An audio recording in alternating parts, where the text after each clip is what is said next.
Sejak kecil, aku selalu membayangkan hari pernikahanku sebagai sesuatu yang hangat dan sederhana. Aku tidak pernah meminta pesta megah, tidak pernah membayangkan dekor jutaan rupiah atau panggung yang berkilauan seperti pesta selebriti. Yang aku inginkan hanya 3 hal. Gaun putih sederhana yang membuatku merasa cukup cantik untuk dipandang oleh suamiku sendiri. Keluarga kecilku duduk di barisan depan, menangis bahagia.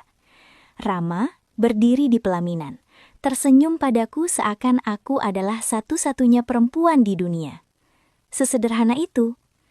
Tapi saat hari pernikahan kami semakin dekat, Rama mengucapkan satu kalimat yang mengubah semuanya. "Sayang, serahin semuanya ke WO ya, sekali seumur hidup."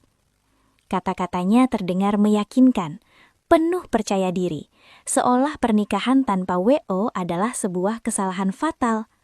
Aku yang saat itu sudah jatuh cinta buta, mengangguk tanpa banyak tanya. Aku percaya padanya. Aku percaya pilihan kami akan membawa kebahagiaan. Sampai akhirnya kami duduk di kantor WO itu, sebuah ruangan besar dengan sofa empuk dan aroma lilin berharga mahal. Di dindingnya ada foto-foto pasangan yang tampak bahagia, foto pre-wedding yang mengagumkan, dan frame berisi testimoni yang kini aku sadar palsu semua. Staf WO menyambut kami dengan senyum yang terlalu ramah, terlalu manis, terlalu mulus untuk dipercaya. "Tenang aja, Kak," katanya sambil menepuk tanganku. "Kita yang urus semuanya, Kakak tinggal duduk cantik di pelaminan." Kata-kata itu seperti obat penenang, seolah seluruh beban persiapan pernikahan tiba-tiba hilang.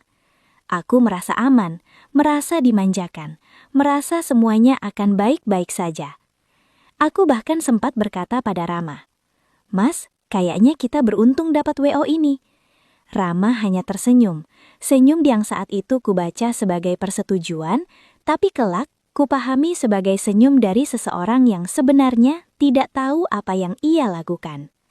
Tanpa berpikir panjang, kami menandatangani kontrak. Kontrak panjang berisi ratusan pasal yang pada akhirnya menjerat leherku sendiri. Aku tidak sadar bahwa di balik kantor besar itu, di balik senyum manis itu, ada lubang gelap yang siap menelan mimpi pernikahanku mentah-mentah. Malam itu aku pulang dengan hati penuh bunga. Aku memegang tangan Rama sepanjang jalan, bercerita tentang dekorasi impian, tentang gaun putih, tentang betapa bahagianya aku akan menjadi istrinya. Aku benar-benar percaya semuanya akan berjalan lancar. Aku tidak tahu, hari pernikahan yang seharusnya menjadi hari paling indah dalam hidupku akan berubah menjadi hari di mana aku menikah dengan hutang dan luka. WO mulai mengirim invoice. Awalnya 1, lalu 2, lalu 3, 4, dan entah berapa lagi setelahnya. Angka-angkanya naik seperti monster yang tumbuh setiap kali aku menghembuskan napas. "Sayang, ini budget dekorasinya naik sedikit," kata Rama sambil menggeser ponselnya ke arahku. Di layar, angka 15 juta tertera begitu jelas. "Sedikit," katanya. Besoknya lagi, ia pulang sambil berkata santai, "Sewa gedung nambah sedikit, soalnya kita mau backdrop tambahan." "Sedikit," katanya lagi. Tapi setiap sedikit itu memakan ratusan ribu, lalu jutaan, lalu puluhan juta. Kemudian WO mengirim pesan dengan tanda seru. "MUA minta tambahan DP karena peak season." Lalu, "Vendor dekor nggak bisa jalan kalau belum ada pelunasan sebagian." Lalu lagi, "Dokumentasi harus upgrade biar momen sakral tidak terlewat." Semua memakai kalimat yang sama. "Cuma sedikit kok, Mbak." Sedikit untuk mereka, tapi untukku rasanya seperti dipaksa bernapas di bawah air.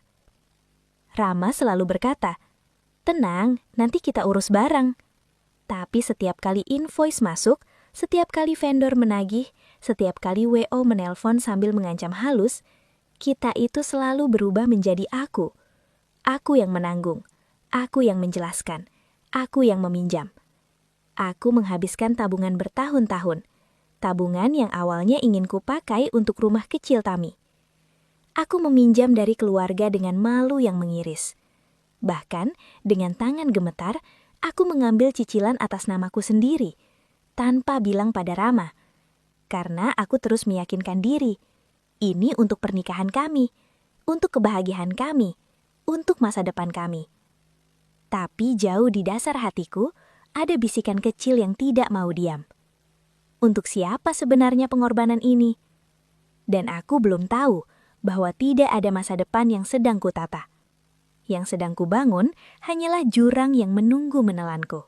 Sehari sebelum pernikahan, hari yang seharusnya penuh degup bahagia, justru menjadi hari paling mematikan dalam hidupku. Pukul 10 pagi, ponselku berbunyi. Dari WO. Mbak, ada kekurangan pembayaran 28 juta, wajib dilunasi hari ini sebelum jam 5 sore. Aku terpaku, seperti tidak bisa bernafas. Huruf-huruf di layar ponsel seakan menari-nari menusuk mataku. 28 juta. Bukankah semua sudah dihitung? Bukankah semua sudah disepakati? Tangan kiriku mulai dingin. Tangan kanan gemetar tak terkendali. Aku menelpon Rama. Sekali. Tidak diangkat. 2 kali. Masuk voicemail. 3 kali. Hening. 4 kali. Masih tidak diangkat. Dadaku mulai ditikam rasa takut yang tidak pernah kurasakan sebelumnya. Apakah ia benar-benar tidak tahu? Atau pura-pura tidak tahu? Aku mengetik pesan panjang. Mas, WO minta tambahan 28 juta. Sekarang, kalau tidak, vendor besok nggak datang. Tolong angkat teleponnya. Tidak dibalas. Aku mencoba menenangkan diri. Tapi yang kudengar hanya suara detak jam di dinding. Setiap detiknya terdengar seperti hitungan mundur menuju kehancuran. Lalu ponselku berbunyi lagi. WO mengirim pesan baru. Mohon segera ya mbak, kalau terlambat kami nggak bisa tanggung jawab kalau dekor, gedung, dan catering batal hadir besok. Seakan seseorang menyiram bensin ke luka yang masih terbuka. Aku langsung membalas. Tapi ini mendadak, kami tidak pernah diberitahu. Jawaban mereka singkat, dingin, tanpa empati. Harga vendor naik, kami juga terdesak, mohon maklum. Maklum? Maklum untuk kehancuran yang mereka buat. Maklum untuk uang yang tiba-tiba harus muncul entah dari mana. Aku merasa seperti di penjara di ruang sempit. Air mata jatuh tanpa bisa dihentikan. Aku duduk di lantai ruang tamu, memegangi kepala, mencoba bernafas. Tetapi rasanya seperti paru-paruku ditusuk. Aku menelpon ibuku. Suaraku pecah. Bu, WO minta uang lagi. Banyak. Aku nggak punya. Aku nggak sanggup. Ibu hanya terdiam lama. Lalu berkata lirih. Kamu sabar ya. Mama cuma bisa bantu sedikit. Kamu tanya Rama lagi. Tapi Rama tetap hilang. Dan ketika aku membuka kembali pesan WO, ada satu kalimat yang membuatku mual. Kalau mau hemat, bisa turunin kualitas dekor, tapi tetap harus bayar sebagian. Besok kan hari penting, Mbak. Masa mau gagal? Itu bukan lagi tawaran. Bukan solusi. Itu ancaman terselubung. Aku menutup wajah dengan kedua tangan. Besok, aku akan menikah. Harusnya aku bahagia. Tapi yang kurasakan hanya tekanan, ketakutan, dan rasa dihancurkan perlahan oleh orang yang kuhira bisa kutumpuh. Dan lebih menyakitkan dari permintaan uang itu sendiri adalah kenyataan bahwa aku menghadapi semua ini sendirian, sementara lelaki yang akan kunikahi tidak ada, tidak hadir, tidak peduli. Saat itu aku baru sadar, aku akan masuk ke sebuah pernikahan yang bahkan sebelum dimulai sudah penuh luka. Aku tiba di kantor WO dengan napas terengah-engah. Harusnya mereka sedang lembur, menyiapkan detail acara besok. Harusnya aku disambut dengan senyum profesional dan kalimat, "Jangan khawatir mbak, semua sudah aman untuk hari H." Tapi yang kudapat hanyalah satu hal. Sunyi. Pintu kaca tertutup rapat. Ruangan gelap seperti gedung kosong yang sudah lama tidak dihuni. Aku mengetuk pelan. Lama. Lalu lebih keras. Lalu akhirnya menghantam pintu itu dengan kedua tanganku sambil menangis. "Halo, Ada orang? Tolong buka pintunya. Aku butuh jawabannya. Tidak ada sahutan. Bahkan gema suaraku sendiri terdengar lebih jelas daripada harapan yang tersisa. Dengan gemetar, aku mencoba menelpon admin. Nada sambung, lalu terputus. Kucoba lagi, dan lagi, dan lagi. Selalu sama. Tidak aktif. Nomor kantor tidak bisa dihubungi. Instagram tiba-tiba kosong. Semua postingan hilang. Perutku mulas.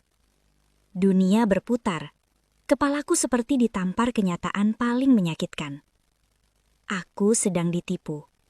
Bukan 5 juta, bukan 10 juta, tapi puluhan juta. Dan pernikahanku besok benar-benar terancam hancur sebelum dimulai. Aku berdiri di depan pintu kaca itu lama sekali.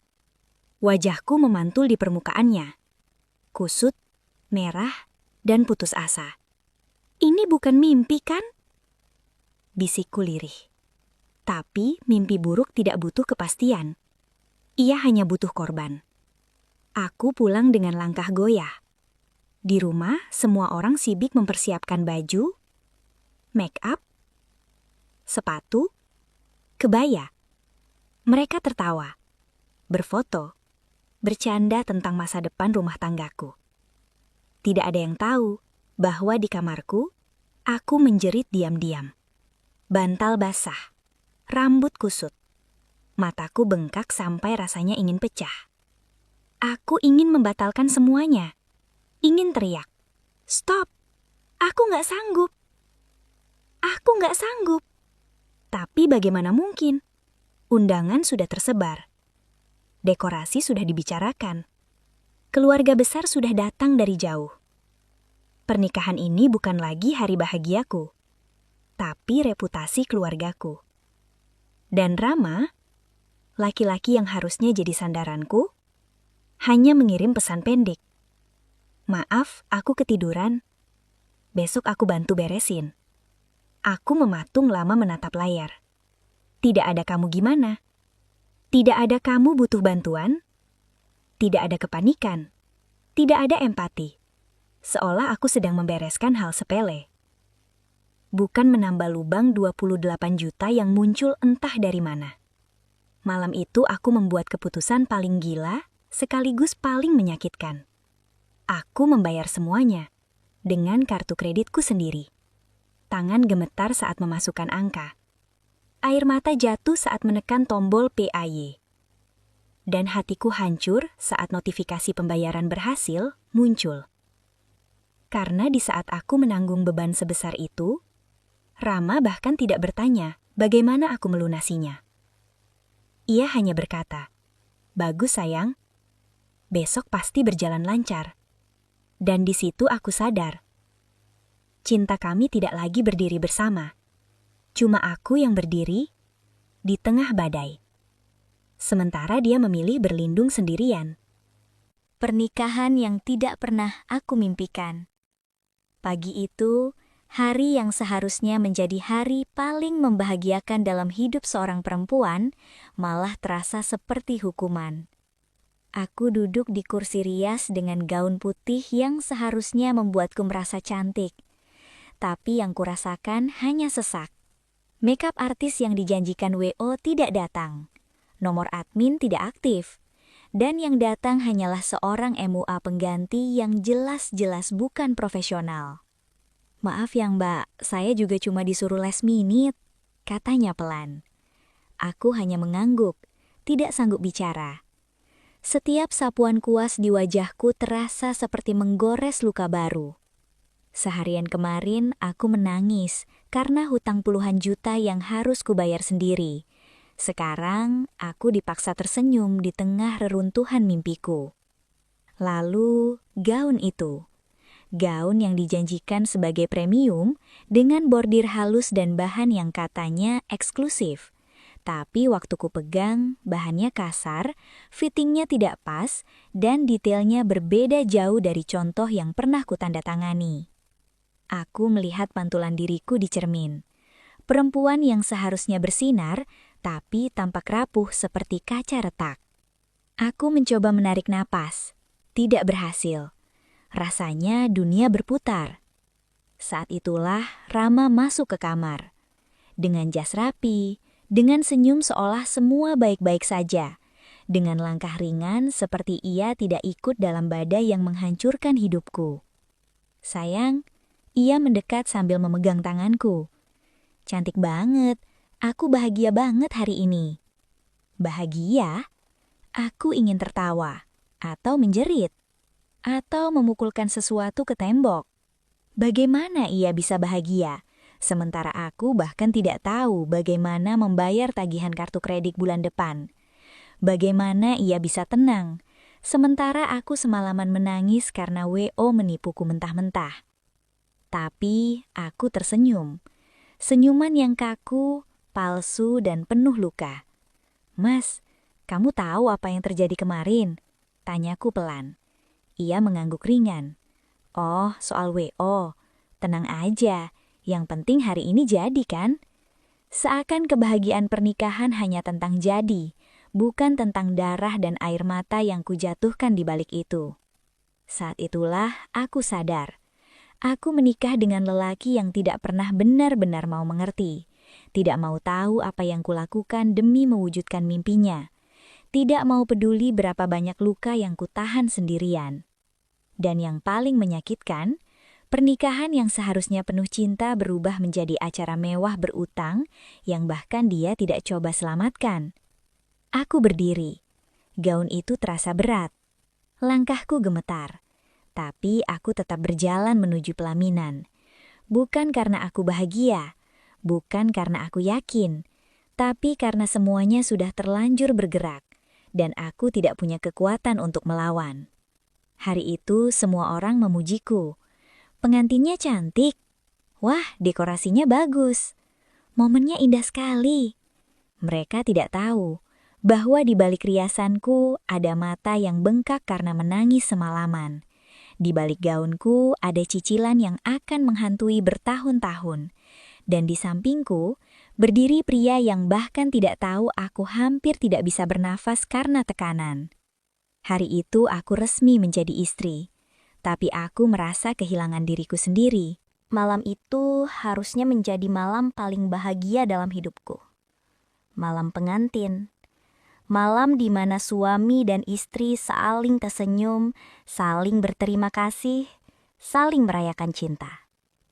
Tapi nyatanya, malam itu menjadi malam pertama aku merasa benar-benar sendirian. Bahkan setelah sah menjadi istri seseorang. Gedung sudah kosong, lampu-lampu sudah padam. Hanya tinggal beberapa petugas yang merapikan bunga yang jatuh berantakan. Aku masih memakai gaun putih yang sudah kusam karena seharian keliling tamu. Kakiku pegal, kepalaku berat, hatiku lebih berat lagi. Rama datang mendekat sambil mengibaskan jaketnya. Wajahnya cemberut. Sayang, dia menarik napas kesal, bukan khawatir. Kok dekorasinya kacau banget sih? Katanya premium. Bahkan pelaminannya nggak kayak contoh. WO-nya juga aneh. Kamu yang ngurus apa gimana? Aku berdiri membeku. Kalimat itu seperti tamparan keras. Aku yang ngurus. Aku yang seminggu ini tidak tidur. Aku yang berlari ke kantor WO yang tutup. Aku yang meminjam uang. Aku yang membayar semuanya sendirian. Aku yang menangis semalaman karena ketakutan pernikahan batal. Sementara dia hanya datang dengan jas rapi, senyum lebar, tanpa tahu apapun tentang perjuanganku. Suara dalam kepalaku berteriak. Dia bahkan tidak tahu makeup artis tidak datang. Dia tidak tahu aku meminjam uang untuk menutup kekurangan. Dia tidak tahu betapa hancurnya aku. Aku menatapnya dengan mata berkaca. Aku udah habis-habisan bayar semuanya, Mas, bisikku. Hampir tidak terdengar. Rama terdiam. Namun ekspresi yang muncul di wajahnya bukan belas kasihan, bukan syukur, bukan terima kasih. Hanya kaget. Kaget karena apa? Kaget karena aku mengeluarkan uang? Atau kaget karena tidak ada yang menyelamatkan dirinya dari kewajiban ikut membayar? Dia membalas pelan, seolah menyalahkanku. Harusnya kamu bilang, sayang. Kan kita bisa pikirin bareng. Bareng. Aku tertawa kecil. Tapi itu bukan tawa bahagia. Itu tawa getir. Tawa seseorang yang akhirnya sadar bahwa ia sudah berjuang sendirian sejak awal. Bareng dari mana, Mas? Suaraku pecah. Waktu WO naikin harga, kamu bilang, nanti aku urus. Tapi kamu gak pernah tanya. Kamu gak pernah cek. Kamu bahkan gak angkat telepon waktu aku panik setengah mati. Rama memalingkan wajah, entah karena malu atau marah. Aku lanjut bicara, suara gemetar. Aku dikejar-kejar invoice. Aku bayar DP ulang sendirian. Aku tutup kekurangan 28 juta sendirian. Aku minjam uang. Aku jual perhiasan kecil yang aku punya. Suaraku pecah. Dadaku sesak. Dan kamu bahkan gak nanya apakah aku baik-baik saja. Rama membuka mulut, mencoba membela diri. Aku kan kerja juga, aku capek juga. Aku menutup mata. Capek? Dia capek. Sementara aku berdiri sendiri menahan badai. Perlahan aku membuka mata dan menatapnya. Tatapan yang bahkan membuat Rama berhenti bicara. Mas, aku bukan minta pernikahan mewah. Suara itu akhirnya keluar sebagai bisikan. Aku cuma minta kita jalanin ini bareng-bareng. Air mataku jatuh. Tapi ternyata cuma aku yang jalan. Malam yang seharusnya penuh cinta berubah menjadi malam di mana hatiku runtuh untuk pertama kali, bahkan sebelum usia pernikahan kami genap 24 jam. Dan dalam diam itu, aku mulai bertanya pada diriku sendiri. Apakah aku baru saja menikahi orang yang bahkan tidak mau berjuang bersamaku? Seminggu setelah pernikahan yang seharusnya menjadi hari paling membahagiakan dalam hidup kami, aku dan suamiku duduk di ruang tamu dengan wajah pucat. Baju pengantin sudah dilipat rapi, bunga-bunga sudah layu di dalam vas, dan sisa-sisa dekorasi yang kami bawa pulang hanya mengingatkan pada satu hal.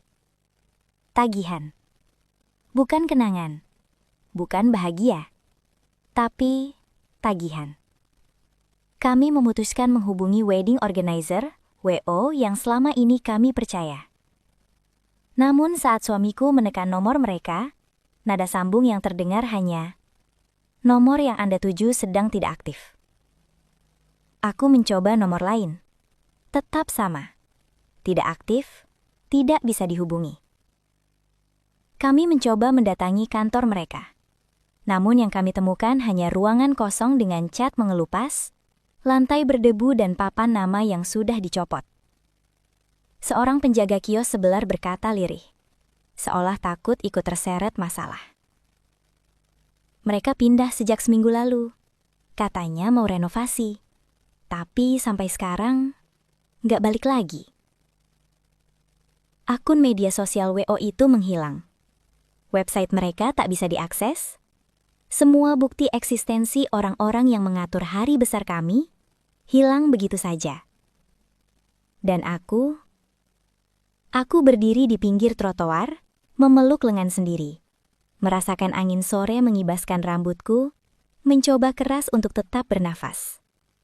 Karena di tanganku ada selembar kertas yang membuat lututku lemas.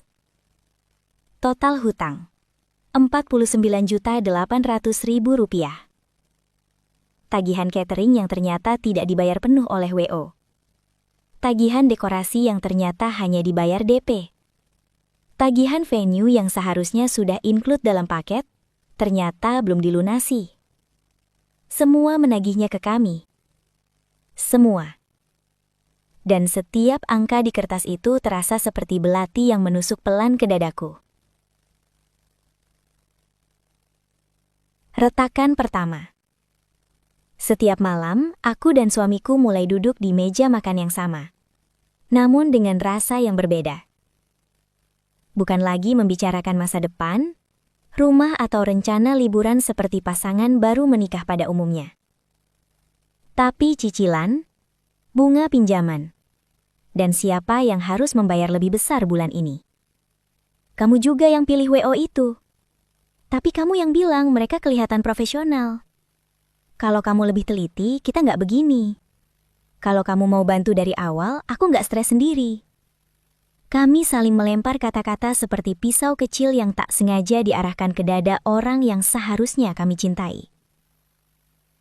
Beberapa malam suamiku pulang lebih larut dari biasanya. Alasannya selalu sama, lembur. Beberapa malam aku menangis di kamar mandi. Bukan karena uangnya, tapi karena aku merasa sendiri, meski baru saja menjadi istri. Pertanyaan yang tak pernah berani kujawab. Suatu malam ketika tagihan catering datang untuk kedua kalinya, suamiku membanting amplop itu ke meja. Aku capek, terlalu capek. Aku menatapnya. Wajahnya kusut, matanya merah kelelahan. Aku juga capek, bisikku. Kalau dari awal kita tahu begini, kita masih tetap lanjut. Suaranya bergetar, hampir seperti menuduh. Jantungku serasa berhenti. Karena pertanyaan itu adalah pertanyaan yang sering mampir di kepalaku juga. Apakah pernikahan ini layak diperjuangkan? Atau semuanya memang dimulai dari kebohongan dan kelalaian? WO menipu kami. Kepercayaan kami retak. Dan cinta kami mulai ikut tergores. Aku menatap cincin di jari. Cincin yang dulu kuanggap simbol kesetiaan, kini terasa seperti cincin hutang. Cincin beban. Cincin penyesalan. Aku menghembuskan nafas berat. Kalau semua ini cuma awal, aku takut. Nanti kita nggak punya akhir yang baik. Dan untuk pertama kalinya sejak kami menikah, aku melihat suamiku terdiam, bukan karena marah, tapi karena ketakutan yang sama. Beban hutang itu menjerat hidup kami seperti tali yang semakin hari semakin menegang. Tidak ada jeda, tidak ada nafas. Setiap pagi, aku bangun dengan rasa sesak. Bukan karena lelah, tapi karena angka 50 juta itu terus menghantui kepalaku. Rasanya seperti bangun di dalam sumur gelap yang tidak punya ujung. Aku mulai bekerja 2 shift, pagi di kantor, malam di kafe kecil dekat stasiun. Tubuhku sering gemetar kelelahan, tapi aku memaksa diri bertahan. Aku tidak punya pilihan. Aku menahan diri untuk tidak membeli apapun. Baju baru? Tidak perlu. Skincare? Bisa pakai sabun biasa. Makan enak. Bawa bekal nasi kecap pun cukup. Kadang, saat membuka dompet dan hanya menemukan beberapa lembar ribuan, aku tertawa kecil. Tawa getir yang rasanya lebih dekat ke tangis. Sementara Rama semakin berubah. Ia sering pulang malam dengan alasan lembur. Meski aku tahu jam lemburnya tidak sesering itu. Ia sering marah untuk hal-hal sepele, seperti remote TV yang tidak di tempat atau makanan yang terlalu asin. Ia tidak lagi menatapku seperti dulu. Tatapan itu berubah menjadi sinis, penuh beban, penuh penyesalan. Dan pada suatu malam, setelah aku pulang dari shift kedua, rambut basah karena hujan, tangan tremor membawa tas belanja yang murah, Rama berkata sesuatu yang membuat jantungku serasa berhenti. Kalau dari awal kamu lebih hati-hati, WO itu nggak bakal nipu. Kalimat itu sederhana, tapi rasanya seperti tamparan yang membelah dadaku. Aku berdiri dalam diam, memandangi wajahnya yang tak lagi kukenal. Aku yang ditipu, aku yang membayar. Aku yang bekerja sampai nyaris pingsan. Aku yang mencoba mempertahankan semuanya. Tapi aku juga yang disalahkan. Jadi, ini semua salahku? Tanyaku dengan suara bergetar. Rama tidak menjawab. Ia hanya memalingkan wajahnya. Malam-malam berikutnya terasa seperti hukuman. Kami tinggal di rumah yang sama, tapi seperti 2 orang asing. Setiap kali tagihan datang, tegangannya makin memuncak. Kadang aku mendengar Rama menghela napas panjang sebelum membuka amplop, Dan helaan napas itu saja sudah cukup membuatku merasa bersalah, meski aku tahu bukan aku penyebabnya. Hari-hari berlalu dengan dingin, sarapan terasa hambar, obrolan hilang, tawa menguap entah kemana.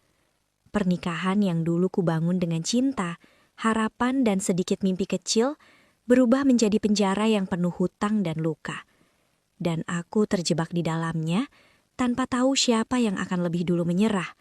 Aku atau cinta yang perlahan sekarat. Aku sadar satu hal. Jika pernikahan dimulai dengan kebohongan, dilanjutkan dengan hutang, dan diisi dengan saling menyalahkan, itu bukan pernikahan.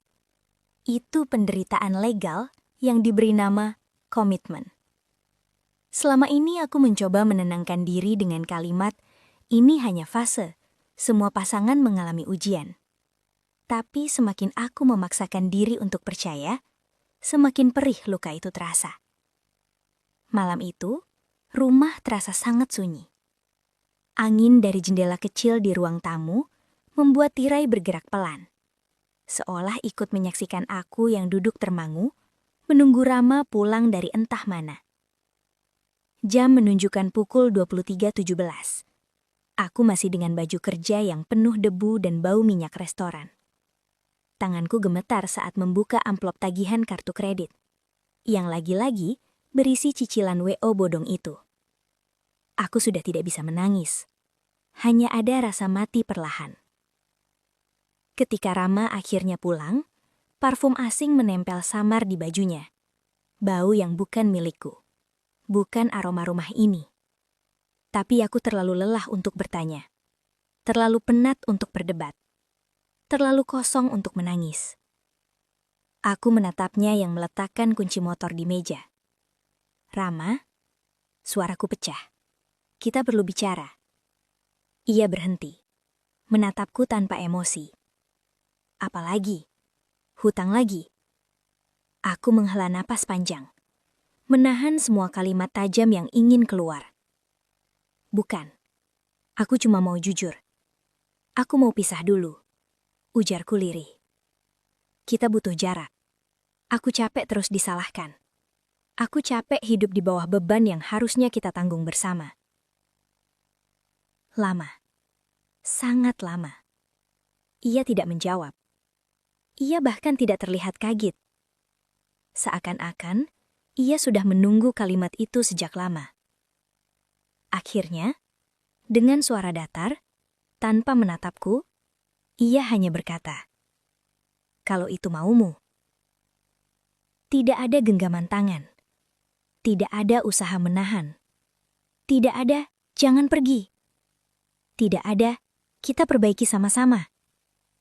Hanya dua kata itu yang membuatku sadar sesuatu. Aku memang sudah berjuang sendirian sejak awal. Dari memilih WO, mengatur pernikahan, membayar hutang, memperbaiki hubungan. Semua dilakukan dengan satu arah. Aku. Dan, mungkin, lebih menyedihkan dari kehilangan seseorang adalah menyadari bahwa seseorang itu tidak pernah benar-benar berusaha untuk tetap tinggal. Malam itu, aku mulai mengemas beberapa pakaian dalam koper kecil. Setiap lipatan terasa seperti menutup bab dalam hidupku. Bab yang seharusnya indah, tapi berubah menjadi kisah luka yang paling menyayat. Aku tidak tahu bagaimana hidupku nanti. Aku hanya tahu satu hal. Lebih baik sendirian daripada hidup bersama seseorang yang justru membuatku merasa paling sendirian. Sekarang aku hidup sendiri. Sebuah apartemen kecil di lantai 4 dengan jendela yang langsung menghadap jalanan sempit. Bukan pemandangan indah seperti dulu kuimpikan. Tapi tempat ini tenang. Tidak ada suara pintu dibanting. Tidak ada tatapan penuh tuduhan. Tidak ada malam-malam panjang penuh diam yang menyakitkan. Hanya aku dan keheningan. Keheningan yang dulu kutakuti, kini justru menjadi pelindungku. Aku bangun setiap pagi tanpa harus menyiapkan sarapan untuk seseorang yang tidak pernah menghargai usahaku. Aku pulang malam tanpa merasa bersalah, tanpa perlu mendengar tuduhan. Kerja terus, Kamu mau kabur dari tanggung jawab. Tanggung jawab apa? Hutang itu kutanggung sendiri sejak awal. Yang tersisa dari pernikahan itu sekarang hanyalah kertas tagihan. Tagihan yang masih datang setiap bulan, seperti surat-surat yang mengingatkanku bahwa dulu aku pernah berjuang untuk sesuatu yang salah. Hutang dari pesta mewah yang tidak pernah berhasil. Hutang dari dekorasi yang tidak pernah dipasang. Hutang dari janji manis WO yang lenyap seperti asap. Hutang dari hari yang seharusnya menjadi hari bahagia, tapi justru menjadi permulaan dari luka panjang. Kadang, saat aku duduk sendiri di meja kecil dapur, aku bertanya-tanya, kenapa harus aku? Kenapa WO itu menipuku? Kenapa aku yang menanggung semuanya? Kenapa Rama tidak membelaku, padahal dia suamiku? Kenapa ia membiarkan aku tenggelam, sementara dia hanya berdiri di tepi, menyalahkanku untuk setiap ombak yang menghantam? Tapi semakin waktu berjalan, semakin aku belajar menerima satu kenyataan pahit. Aku memang menikah dengan luka. Aku masuk ke pernikahan dengan ketulusan, tapi dijemput oleh kebohongan. Aku ingin membangun rumah, tapi yang kudapatkan adalah reruntuhan. Aku berharap mendapat teman hidup, tapi yang kudurapaki hanyalah kesepian. Aku ditipu WO, aku dipersalahkan suamiku, aku ditinggalkan di tengah perjuangan yang berat. Tapi, aku tidak hancur. Aku berdiri lagi, aku bekerja, bahkan ketika lelah menumpuk sampai ke tulang. Aku menabung sedikit demi sedikit. Aku menata ulang hidupku dari serpihan-serpihan yang dulu kuanggap tidak bisa disatukan lagi. Aku menyembuhkan diriku sendiri, perlahan, pelan, tapi pasti. Hingga suatu hari nanti, saat tagihan terakhir itu lunas, saat beban bertahun-tahun itu benar-benar hilang, aku tahu aku akan berdiri di depan cermin, menatap mataku sendiri, dan berkata dengan mantap, aku tidak gagal. Aku hanya bangkit dari pernikahan yang tidak seharusnya terjadi. Karena pada akhirnya, kisahku bukan hanya tentang WO yang menipuku, bukan hanya tentang pesta yang berantakan, bukan hanya tentang suami yang memilih menyerah daripada berjuang bersamaku. Ini kisah tentang aku, tentang bagaimana seorang perempuan bisa menemukan kembali nilai dan dirinya, setelah seluruh dunia mencoba merampasnya. Dan untuk pertama kalinya dalam waktu yang lama, aku percaya, aku pantas bahagia, meski harus memulainya dari awal, sendirian.